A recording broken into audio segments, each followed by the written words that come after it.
নিজের মাকেও বিক্রি করে দেবে যদি ভালো টাকা পায়।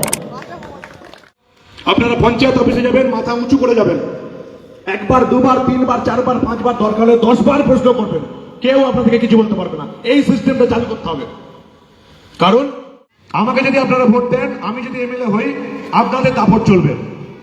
কোনো সরকারি অফিসে কেউ আপনাদের মুখের উপর কথা বলতে পারবে না, আমি গ্যারান্টি দিচ্ছি।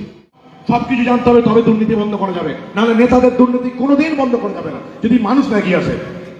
আমাদের ট্যাক্সের টাকা নিয়ে এরা নিজেরা কোটিপতি হবে, আমরা এদিকে প্রতিবার ভোট দিয়ে জেতাবো, আর কিচ্ছু হবে না। প্রতিবার কতদিন সহ্য করবেন? একটা তো লিমিট আছে, একটা তো সহ্যের ক্ষমতা আছে। আমার সহ্যের ক্ষমতা চলে গেছে, তাই আমি রাস্তায় নেমেছি। আপনাদের যদি সহ্যের ক্ষমতা চলে যায়, এক সিপিএম সব কলকারখানা বন্ধ করে দিল, রাজ্যের পুরো মানুষকে বেকার করে সবাইকে সিপিএম বানিয়ে দিল, তারপর তৃণমূল এলে একদম মরার উপর খাড়া লাগা দিল। তাতে এই রাজ্যে বিজেপি সরকার না এলে, বিজেপির চেয়েও বড় কথা হচ্ছে যদি আমরা কেন্দ্রের সঙ্গে না যাই, তাহলে এই রাজ্যের উন্নতি কোনোদিন সম্ভব নয়। কেন্দ্র যদি পাঠায় তবে এই রাজ্যে কলকারখানা হবে, তবে এই রাজ্যে ব্যবসা হবে, নাহলে কোনোদিন সম্ভব নয়।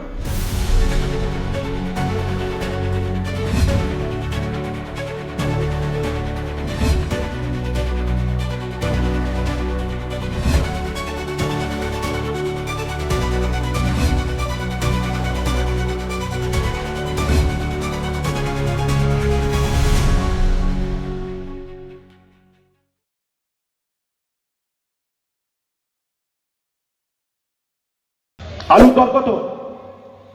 মাঠে 1 টাকা কি 1.5 টাকা। আমি তো এখানে এসে জানতে পারলাম যে এমন অবস্থা, মাঠে আলুর বস্তা রেডি করা আছে, চোর আসছে, আলু চুরি করছে না, আলু ফেলে দিয়ে বস্তা চুরি করে দিয়ে যাচ্ছে। কারণ বস্তার দাম 35 টাকা, আলুর দাম 1.5 টাকা। কতদিন সহ্য করবেন আপনারা? কি চলছে বলুন তো? চাষি আলু 1.5 টাকা পাচ্ছে না, ওই আলুটা আমি বাজারে 10 থেকে 12 টাকা কিলো দরে কিনছি। পুজোর পর এই আলুটা শহরে 35 টাকা দরে কিনতে হবে আমাকে। বর্ধমান শহর হোক, কলকাতা শহর হোক, এই আলুটা 35 টাকা দরে বিক্রি হয়। কেন হবে বলুন তো? চাষি 1.5 টাকা পাবে, আর সেই আলুটা আমি পুজোর পর 35 টাকায় কিনবো। কতদিন সহ্য করবেন আপনারা? একটা লিমিট আছে, এই জিনিস চলতে পারে না। পরিবর্তন চাই। মমতারা বলে কিচ্ছু হবে না, শুধু ভোটের আগে আপনাদেরকে লক্ষ্মীর ভান্ডারের নামে 500 টাকা বাড়াবে, ভোট নিয়ে যাবে, ব্যাস বাকি 5 বছর লুটতরাজ হবে।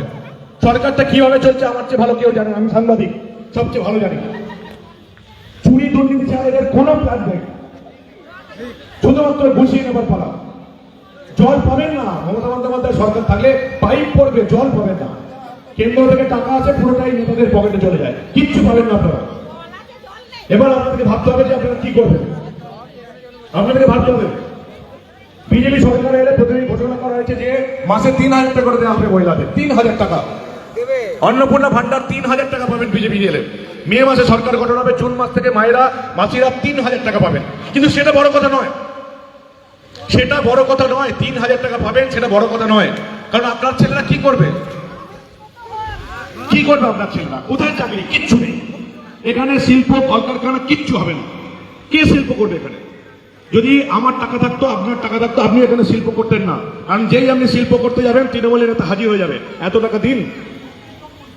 কে শিল্প করবে? কিচ্ছু হবে না এই রাজ্যের। তারপরে আছে চুরি দুর্নীতি তো ছিলই, তারপরে জুড়ল মমতা বন্দ্যোপাধ্যায়ের তোষণ রাজ।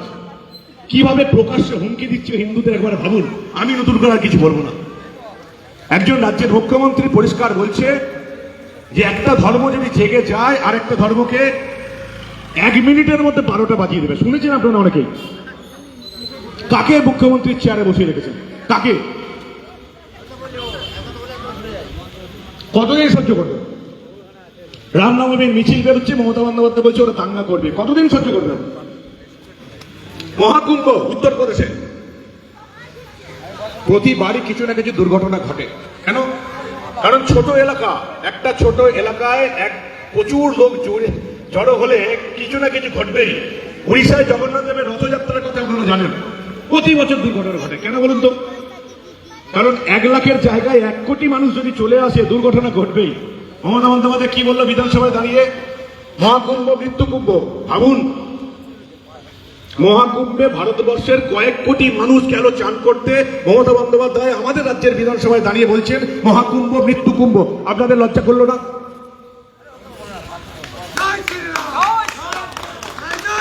কতদিন সহ্য করবেন? আমার তো সহ্যের লিমিট পেরিয়ে গেছে। তাই স্টুডিও ছেড়ে রাস্তায় নেমেছি। যেগুলো মানুষকে আমি আমার খবরে বলতাম, সেগুলো মানুষকে এবার বুয়াতে ঝাঁকিয়ে আপনাদের নড়াবার চেষ্টা করছি। কি চরম বিপদের মধ্যে পড়ে গেছেন, যদি আপনারা বুঝতে না পারেন তাহলে আপনাদের পালাবার পথ থাকবে না। কোথা থেকে পালাবেন এবার? আমরা আফগানিস্তান থেকে পালিয়ে গেছি, পাকিস্তান থেকে পালিয়ে গেছি, বাংলাদেশ থেকে পালিয়ে এই পশ্চিমবঙ্গে এসেছি। পশ্চিমবঙ্গ থেকে পালিয়ে কোথায় যাবেন আপনারা ভেবে রাখুন। গোটা ভারতবর্ষ তটস্থ হয়ে গেছে এই পশ্চিমবঙ্গের জন্য। গোটা ভারতবর্ষের যেখানে যেখানে ভুয়ো নথি ধরা পড়ে, Aadhaar card, voter card, PAN card, যত জালি জিনিস ধরা পড়ে সব তৈরি হয় আমাদের পশ্চিমবঙ্গ থেকে। লজ্জায় মাথা কাটা দেয়। ভারতবর্ষের অন্য রাজ্যকে বলতে পারি না যে এই পশ্চিমবঙ্গের বাসিন্দা। যত চাল জচ্ছুরি যত ধরা পড়ে গোটা ভারতবর্ষে সব পশ্চিমবঙ্গে তৈরি হয়। নেতারা সামান্য টাকার বিনিময়ে গোটা রাজ্য বিক্রি করে দিচ্ছে, গোটা দেশ বিক্রি করে দিচ্ছে, নিজের মাকেও বিক্রি করে দেবে যদি ভালো টাকা পায়।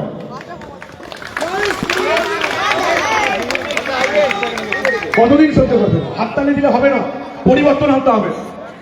কতদিন সহ্য করবেন? আয়ুষ্মান যোজনা মোদী সরকারের পরিকল্পনা।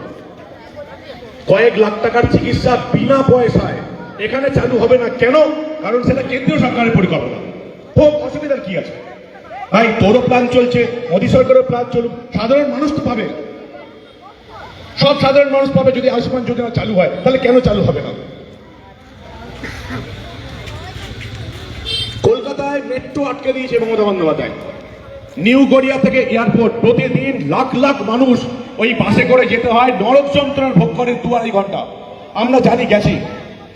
একটা 300 মিটার শুধুমাত্র রেল জুড়ে দিলে নিউ গড়িয়া থেকে এয়ারপোর্ট মানুষ, কয়েক লাখ মানুষ প্রতিদিন সুবিধা পাবে। মমতা বন্দ্যোপাধ্যায় করতে দেবে না। কেন? কারণ ওটা মোদী করাচ্ছে বলে, রেলটা মোদীর বলে।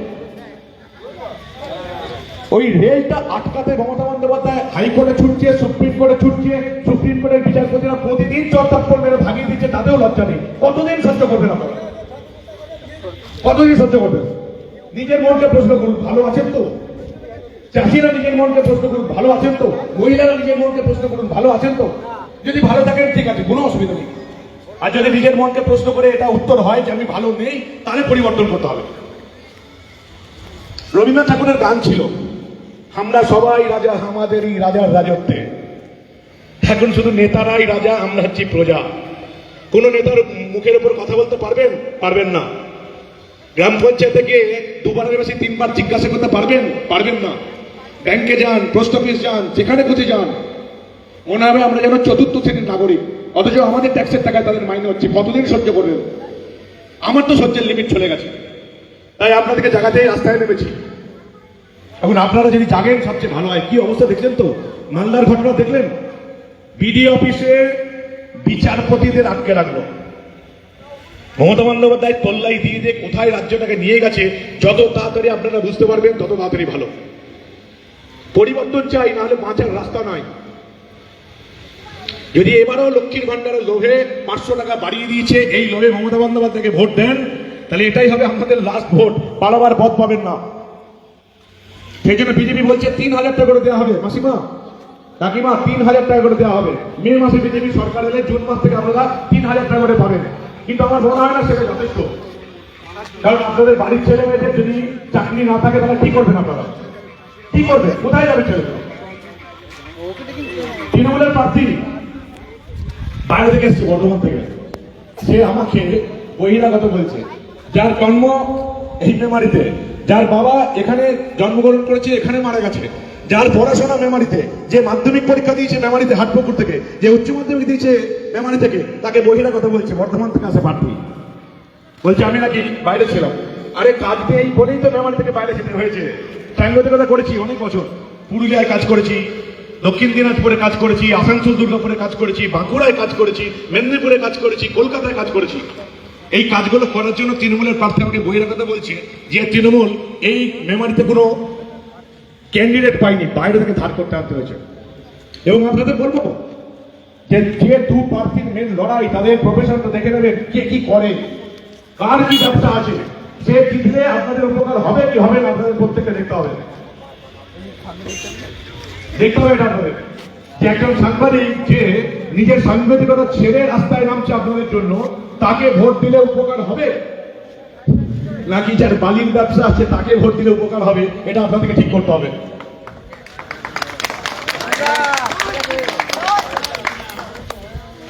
আমার দাপট কিন্তু এরকমই চলবে। এবং আপনারা যদি আমাকে ভোট দেন, আমাকে যদি মেমারির এমএলএ করেন, আপনারা দাপট দেখাতে পারবেন। আমি যদি এই মেমারির এমএলএ হই, আপনারা যদি আমাকে ভোট দেন, কেউ আপনাদেরকে আঙুল তুলে গরম দেখাতে পারবে না, কোথাও না। আপনারা পঞ্চায়েত অফিসে যাবেন, মাথা উঁচু করে যাবেন, একবার দুবার তিনবার চারবার পাঁচবার দরকার হলে 10 বার প্রশ্ন করবেন, কেউ আপনাদেরকে কিছু বলতে পারবে না। এই সিস্টেমটা চালু করতে হবে। কারণ কারণ পঞ্চায়েত অফিসে যে লোকগুলো বসে আছে তাদের আপনাদের টাকায় মাইনে হয়, এটা মাথায় ঢুকিয়ে নিন। কাউকে চমকাতে দেবেন না, নিজের জীবনযাত্রার মান উন্নত করুন। কতদিন সহ্য করবেন? আরে যেখানে যাবো সাধারণ মানুষ, ভাই আমাদের ভোটেতে তোরা জিতছিস আর তোরা আমাদেরকে চমকে যাবি, এটা হতে পারে না। ফলে সাধারণ মানুষকে রাজা হতে হবে, কিন্তু আপনারা তখনই রাজা হতে পারবেন যদি আপনাদের পাশে কোনো প্রশাসনিক কেউ থাকে। আপনারা যদি আমাকে ভোট দেন, কাউকে আপনাদের চমকাতে দেব না। কোন রাজনৈতিক নেতা আপনাদের কাছে এসে হাত পেতে টাকা তুলতে পারবে না। যে বাড়ি করছেন 1 লাখ টাকা দিন, অল্পাইখানা বাথরুম করছেন 40,000 দিন, কাউকে ঘটতে দেবো না, বন্ধ করে দেবো মেমারি থেকে যদি আমি জিতি। মাসিমা, কাকিমা, মায়েরা, আমি বলছি, যদি আমাকে জেতান আপনারা, আমি যদি মেমারির এমএলএ হই, এই মেমারি থেকে দুর্নীতি দূর করে দেবো। কোন নেতার দুর্নীতি চলতে দেবো না। এখন আপনাদের ঠিক করতে হবে আপনারা কাকে ভোট দিয়ে যেতে হবে। কেন্দ্রের সঙ্গে যেতে হবে। ভারতবর্ষের 21টা রাজ্যে বিজেপি আছে, তারা কি সবাই বোকা? আমরাই একমাত্র চালাক? 21টা রাজ্যে বিজেপি আছে, 21টা, প্রত্যেকে এগিয়ে গেছে। শুধুমাত্র বিজেপি শাসিত রাজ্য বলে নয়। আপনারা যদি ভাবেন যে আমি বিজেপির প্রার্থী, বিজেপির প্রশংসা করছি, সেটা কিন্তু নয়। ভারতবর্ষের 21টা রাজ্যের পাশাপাশি যেগুলো বিজেপি শাসন নেই, তারাও এগুচ্ছে কেন্দ্রের সঙ্গে হাত মিলিয়ে। কেরালাতে সিপিএম আছে, বিজেপি তো নেই। কেন্দ্রের সঙ্গে হাত মিলিয়ে, মোদী সরকারের সঙ্গে হাত মিলিয়ে কেরালাতে সিপিএম সরকার এগোচ্ছে। কংগ্রেসের যে সরকারগুলো আছে সেগুলোও এগোচ্ছে, তাও কেন্দ্রের সঙ্গে হাত মিলিয়ে এগোচ্ছে। দক্ষিণ ভারতে যে সরকারগুলো আছে, উঠতে বসতে বিজেপিকে গালাগাল দেয়, মোদীকে, অমিত শাহকে গালাগাল দেয়, তারাও কিন্তু কেন্দ্রের সঙ্গে হাত মিলিয়ে নিজের রাজ্যকে এগিয়ে নিয়ে যাচ্ছে। ব্যতিক্রম পশ্চিমবঙ্গ। না সিপিএম না তৃণমূল কেউ কেন্দ্রের সঙ্গে হাত মিলিয়ে আমাদের রাজ্যের উন্নয়ন করেনি। সিপিএম যে পথটা দেখিয়েছে এই রাজ্যকে শেষ করার পথ, তৃণমূল সেই পথটাকে আরো বেশি করে নিয়ে গেছে। কতদিন সহ্য করবেন কাকু, দাদারা, কতদিন সহ্য করবেন? মানুষের তো সহ্যের একটা লিমিট থাকে। এখনই হুমকি দিচ্ছে, এবং বোকার মতন হুমকি। বলছে নাকি আপনারা কোথায় ভোট দেবেন সব দেখতে পাচ্ছি, এই লক্ষ্মীর ভান্ডার বন্ধ করে দেবো। আমি আপনাদের বলছি, ইলেকশন কমিশন এমন সিস্টেম করে দিয়েছে, আপনি আর আপনার ভগবান ছাড়া কেউ বুঝতে পারবেন না আপনি কোথায় ভোট দিচ্ছেন। কারো বাপের সাথে নেই বুঝতে পারেন, কেউ বুঝতে পারবে না। আপনি ভোট দেবেন, শুধু আপনি জানবেন আর আপনার ভগবান জানবেন আপনি কাকে ভোট দিলেন, কেউ জানতে পারবে না। মানে বোকার মতন যারা হুমকি দিচ্ছে, শাসনে দিচ্ছে, একদম গুরুত্ব দেবেন না। আমাকে যদি আপনারা ভোট দেন, আমি যদি এমএলএ হই, আপনাদের দাপট চলবে। কোনো সরকারি অফিসে কেউ আপনাদের মুখের উপর কথা বলতে পারবে না, আমি গ্যারান্টি দিচ্ছি। সবাই প্রতিশ্রুতি দেয়, কাজে কেউ করে না। 25 বছর ধরে শুনছি মেমারি হাসপাতালে উন্নয়ন করবো, যেই আসে সেই বলে মেমারি হাসপাতালে উন্নয়ন করবো। কাজের কাজ আজ অব্দি কিচ্ছু হয়। মেমারি হাসপাতাল ছেড়ে দিন, বাকি যে সমস্ত ব্লক হাসপাতালগুলো আছে, ছোট ছোট স্বাস্থ্য কেন্দ্রগুলো আছে, কিচ্ছু নেই। সাধারণ মানুষের জন্য কিচ্ছু নেই। বিকালের পর যদি মেমারি হাসপাতালে যান, আপনাকে রেফার করে দেবে বর্ধমানে, ওখান থেকে অ্যাম্বুলেন্স নিয়ে আপনাকে বর্ধমান ছুটতে হবে। কতদিন সহ্য করবেন? এলাকার বিধায়ক যদি চায় যে উন্নয়ন করব, তাহলে সে একটা হাসপাতালের উন্নয়ন 5 বছরের মধ্যে করে দেখাতে পারে। বিধায়কের এতটাই ক্ষমতা থাকে, বিধায়কের টাকা খরচের এতটাই অধিকার থাকে, যদি বিধায়ক চায় যে কোনো হাসপাতাল, যে কোনো স্বাস্থ্য কেন্দ্রের উন্নয়ন করতে পারে 5 বছরের মধ্যে। আজ অব্দি কখনো হয়নি, কেন হবে না? দুর্নীতি বন্ধ করতে হবে। কিভাবে দুর্নীতি বন্ধ করবো? আপনারা যদি আমাকে জেতান, আমি যদি এলাকার বিধায়ক হই, ধরুন আপনার এলাকায় রাস্তা হচ্ছে, কি আপনার এলাকায় একটা বাতিস্তম্ভ হচ্ছে, উঁচু বাতিস্তম্ভ, লাইট লাগানো হবে, কি আপনার এলাকায় ড্রেন হবে, যা যা আপনার এলাকায় উন্নতি হবে, সেখানে আপনাদের এলাকার ছেলেমেয়েরা থাকবে কমিটিতে। দাদা আপনি থাকবেন ওই কমিটিতে, সরকারি কমিটিতে। যে এলাকায় রাস্তা হবে সেই এলাকার কমিটিতে আপনাদের অন্তর্ভুক্তি থাকতে হবে। আপনারা থাকবেন বা মায়েরা থাকবেন এবং জানতে হবে কত টাকা ওই রাস্তার জন্য স্যাংশন হলো, কোন ব্যবসায়ীকে দেওয়া হলো, তারা কি মাল ফেলছে, কত টাকা খরচা হলো, সবকিছু জানতে হবে। তবে দুর্নীতি বন্ধ করা যাবে, নাহলে নেতাদের দুর্নীতি কোনোদিন বন্ধ করা যাবে না যদি মানুষ না এগিয়ে আসে। ফলে আপনাদের এবার পরিবর্তন করতেই হবে, নাহলে কোনো রাস্তা নেই। যদি আমাকে আপনারা জেতান, আমি যদি এলাকার বিধায়ক হই, যে এলাকায় কাজ হবে সেখানকার যে কোনো একজন প্রতিনিধি, তিনি মহিলা হতে পারেন, তিনি যুবক সম্প্রদায়ের হতে পারেন, তিনি সিনিয়র নাগরিক হতে পারেন, সেই কমিটিতে একটা রাস্তাও যদি হয় সেই কমিটিতে আমি রাখবো। সেখানে তারা দেখবে কতটা টাকা এলো, কতটা টাকা নেতার পকেটে ঢুকলো, কতটা টাকা ব্যবসায়ীর পকেটে ঢুকলো। জানতে হবে আপনাদের যে আমার পাড়ার রাস্তাটা যদি 5 লাখ টাকা খরচা হয়, 5 লাখ টাকার কাজ হলো কিনা, নাকি 1 বছরের মধ্যে সবকিছু শেষ হয়ে যাবে। এরকম ভাবে চলতে পারে না। কতদিন সহ্য করবেন? আপনাদের টাকা নেতারা মেরে নিয়ে যাবে, আপনাদের পকেটে কিছু ঢুকবে না, এই জিনিস চলতে পারে না। আলু চাষিদের অবস্থা কোনোদিন ফিরবে না মমতা বন্দ্যোপাধ্যায় সরকার থাকলে, কারণ তাদের কোনো প্ল্যানিংই নেই। পাড়ার ক্লাব চালানোর যোগ্যতা নেই মমতা বন্দ্যোপাধ্যায়। যত তাড়াতাড়ি আপনারা বুঝতে পারবেন তত তাড়াতাড়ি ভালো। এই তৃণমূলটার চুরি দুর্নীতি ছাড়া পাড়ার ক্লাব চালানোর যোগ্যতা নেই। আপনার পাড়ার ক্লাবে যে হিসেবটা হয়, যেভাবে কমিটি থাকে, মমতা বন্দ্যোপাধ্যায়ের কিচ্ছু নেই। নিজের চোখে দেখেছি দাদা, 26,000 শিক্ষক শিক্ষিকার চাকরি চলে গেছে, প্রত্যেককে কাঁদতে দেখেছি কলকাতার রাস্তায়। ভয়ঙ্কর দৃশ্য, আপনারা ভাবতে পারবেন না। শুধু চাকরি চলে গেছে বলে কান্না নয়, তার আগে 1 বছর ধরে চাকরি যাবে যাবে যাবে যাবে, এটাও একটা ঘটনা। এই 26,000 ফ্যামিলি পুরো শেষ। কারণ তৃণমূলের নেতারা চুরি করেছে। কি চুরি করেনি? শিক্ষা চুরি করে নিয়েছে, খাদ্য চুরি করে নিচ্ছে, রেশন চুরি করে নিচ্ছে, সরকারি জমি চুরি করে নিচ্ছে, নদী পুকুর কয়লা বালি যা পাচ্ছে চুরি করে নিচ্ছে। মেমারিতে দেখুন, কোথাও শ্মশান দখল হয়ে যাচ্ছে, কোথাও সরকারি জমি দখল হয়ে যাচ্ছে। কতদিন সহ্য করবেন? মানুষের সহ্যের তো একটা লিমিট থাকে। আপনারা কতদিন সহ্য করবেন? তাই এই চুরি দুর্নীতি এবং এই তোষণবাজি রাজত্বকে শেষ করতেই হবে, তাছাড়া কোনো উপায় নেই।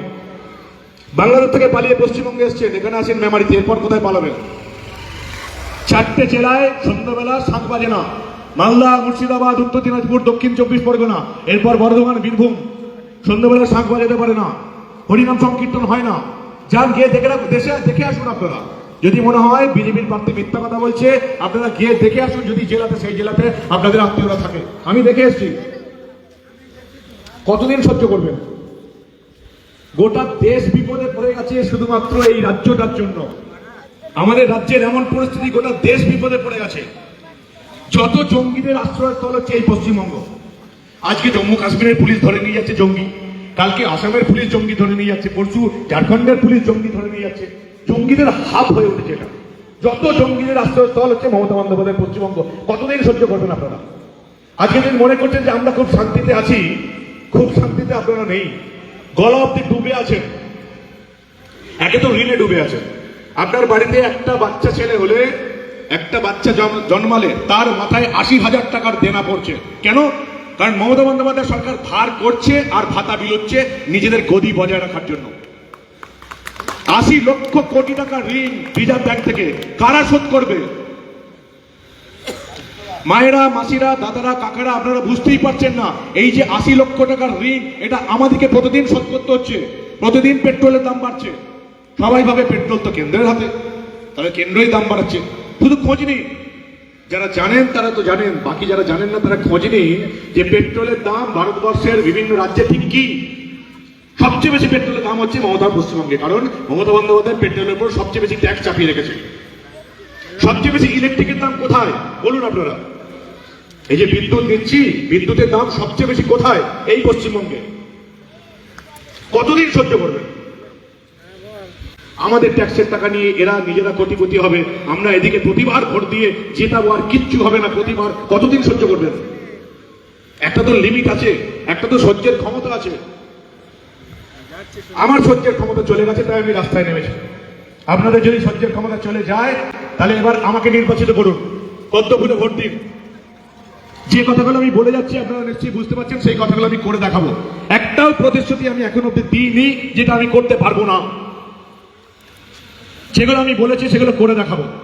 কারণ কারণ আমি কোনো রাজনৈতিক নেতা নই, সাংবাদিক ছিলাম, ভোটের প্রার্থী হয়েছি। যেগুলো বলেছি করে দেখাবো। যদি আমাকে জেতান তাহলে এই জিনিসটাই হবে। মেমারিতে ভয়ের পরিবেশ থাকবে না, মেমারিতে কোনো ভয়ের পরিবেশ থাকবে না। যার যে পার্টিটা করার, যার যে পার্টিকে পছন্দ সেই পার্টিটাই করবে। যার যে পার্টির হয়ে দেওয়াল লিখন হওয়ার কথা সেই পার্টির হয়ে দেওয়াল লিখন করবে। যার যে পার্টির হয়ে ফ্লেক্স টাঙানোর কথা সেই পার্টির হয়ে ফ্লেক্স টাঙাবে। কেন হবে বলুন তো? পদ্মফুল আঁকা যাবে না, মানবকে বাড়ি ভাড়া দেওয়া যাবে না, হুমকি চলে আসছে, কেন হবে? কতদিন সহ্য করবে? আমি যদি মেমারির ছেলে হয়ে মেমারিতে নির্বাচনী কার্যালয় করার বাড়ি ভাড়া না পাই, সেটা প্রত্যেকের লজ্জার, শুধু আমার একার নয়। কতদিন সহ্য করবেন?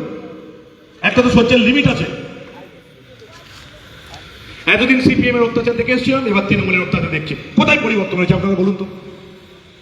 কি পরিবর্তন হলো তাদের? একটা সময় সিপিএম অত্যাচার করতো, এখন তৃণমূল অত্যাচার করছে। পরিবর্তনটা কোথায়? পিসি ভাইপো গুটিয়ে যাবে, টাকা মেরে যাবে, নেতারা বড় হবে, আপনারা কি করবেন তাহলে? গ্রামে ঘুরলাম তো, কোথাও কিছু নেই। না আছে রাস্তা, রাস্তা যাওয়া হয়েছে 2 বছরের মধ্যে ভেঙে গেছে, না কোনো আলো। কেন্দ্রীয় সরকার তরফ থেকে এত সোলার লাইটের জন্য এত প্রজেক্ট হয়েছে। অন্য রাজ্যে যান, বা আপনাদের কোনো ছেলে মেয়ে যদি অন্য রাজ্যে কাজ করে তাদেরকে জিজ্ঞেস করুন, গ্রামে গ্রামে সোলার লাইট লাগানো হয়েছে। ভারতবর্ষের প্রত্যেকটা রাজ্য এগিয়ে যাচ্ছে। যে ছোট রাজ্যগুলো ছিল, আসাম, বিহার, ওড়িশা, পশ্চিমবঙ্গের তুলনায় কত নিচে পড়েছিল, তারা এখন সবাই আমাদের এগিয়ে গেছে, আর আমরা পেছিয়ে যাচ্ছি। এক সিপিএম সব কলকারখানা বন্ধ করে দিল, রাজ্যের পুরো মানুষকে বেকার করে সবাইকে সিপিএম বানিয়ে দিল, তারপর তৃণমূল এলে একদম মরার উপর খাড়া রাখা দিল। এই মুহূর্তে যা পরিস্থিতি, তাতে এই রাজ্যে বিজেপি সরকার না এলে, বিজেপির চেয়েও বড় কথা হচ্ছে, যদি আমরা কেন্দ্রের সঙ্গে না যাই তাহলে এই রাজ্যের উন্নতি কোনোদিন সম্ভব নয়। কেন্দ্র যদি পাঠায় তবে এই রাজ্যে কলকারখানা হবে, তবে এই রাজ্যে ব্যবসা হবে, নাহলে কোনোদিন সম্ভব নয়। তাহলে এই একবার লাস্ট সুযোগ আপনাদের, শেষ ট্রেন আপনাদের সামনে থেকে ছেড়ে চলে যাচ্ছে 2026-এর বিধানসভা নির্বাচন। এবার পদ্মফুলে ভোট দিতে হবে, কোনো দিকে না তাকিয়ে। মেমারিতেও পরিবর্তন করতে হবে, রাজ্যেও পরিবর্তন আসছে। আপনারা এমন ভাবেই পদ্মফুলে ভোট দিন, যদি আমাকে পছন্দ হয়, আমার কথাগুলো মনে ধরে, তাহলে এমন ভাবেই দিন যাতে তৃণমূল কোনো দুর্নীতি করেও আমাকে হারাতে না পারে। আপনারা জানেন শাসক দল, পুলিশ তাদের, প্রশাসন তাদের, আমাদের ব্যানার, পোস্টার, হোর্ডিং সব খুলে ফেলে দিচ্ছে। এমন ভাবেই ভোট দিন যাতে চুরি চামারি করেও আমাকে হারাতে না পারে। পাল্টাতে হবে দাদা, পাল্টাতে হবে। এই জিনিস চলতে পারে না। আমাদের ট্যাক্সের টাকা এদের মাইনে হবে, আর আমাদের কি ঘন্টা বাজাবে, এটা জিনিস চলতে পারে না। আমি যদি জিতি এই মেমারিতে, যদি আমি এমএলএ হই, আপনারা দাপট দেখাতে পারবেন, মানুষের দাপট চলবে এখানে, কোন নেতা দাপট চলবে না।